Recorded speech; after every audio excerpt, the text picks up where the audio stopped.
Hi everyone, welcome back to the channel.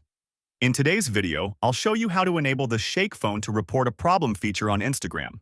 Let's get started. First, open the Instagram app on your Android or iPhone and make sure you're logged into your account. Next, tap on your profile icon in the bottom right corner. Now tap the three horizontal lines in the top right corner to open the menu.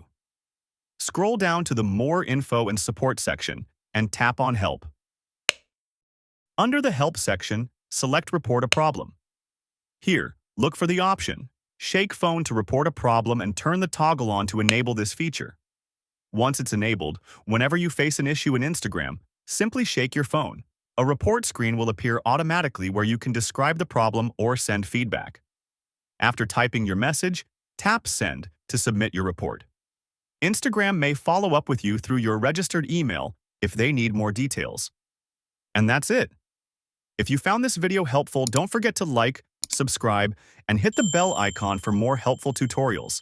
Thanks for watching.